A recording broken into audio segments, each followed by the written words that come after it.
Première vaccination de 57 résidents sur nos 68.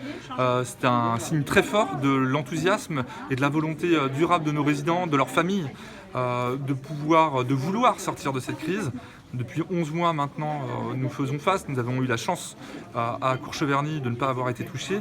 C'était une occasion trop importante à saisir, de se protéger durablement. Donc le vaccin, on ne le fait pas pour soi, on le fait pour tous. Et c'est avant tout le message que nos résidents et les personnels ont voulu transmettre aujourd'hui. Vous avez quel âge, madame? 86. Alors ça commence à faire, hein? Alors c'est pour ça, moi je dis, moi, maintenant, faut un peu laisser la place aux jeunes. Hein. C'est normal qu'on le fasse pour les autres. Tout à fait. Il y en a qui ne veulent pas, hein? Dans où c'est que je suis là.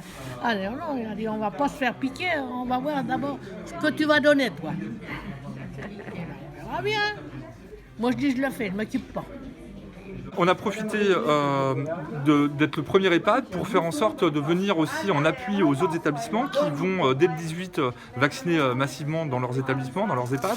Donc l'équipe du docteur Gerbeau, responsable de l'unité de vaccination de l'hôpital de Blois, est venue avec son équipe infirmière et de communication pour réaliser un tutoriel vidéo pour nous montrer comment on reconditionne ce vaccin, parce qu'il a une préparation un peu spécifique.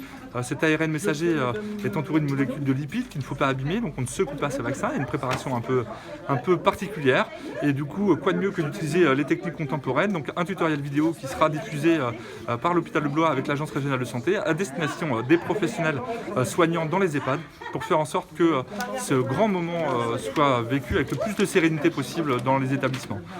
Premier point, ça c'était le point de la préparation, puis aussi toute l'organisation logistique qu'on a voulu éprouver, faire un retour d'expérience avec l'agence régionale de santé et l'équipe de vaccination de l'hôpital de Blois.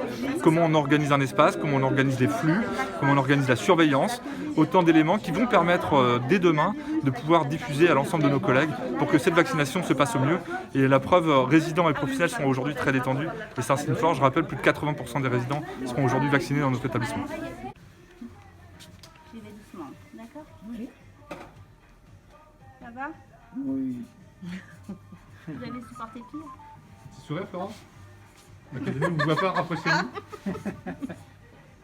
Merci à vous. Ça fait plaisir de voir notre centenaire qui se fait vacciner. Hein, c'est vrai, hein? 101 ans, elle est bien. Vraiment bien. Hein? Je suis pas fragile comme Il y a un résident quand même. Ça y est, c'est Elle a dit, je suis pas fragile comme ça. Hein? Elle a bien dit, je suis pas fragile comme ça.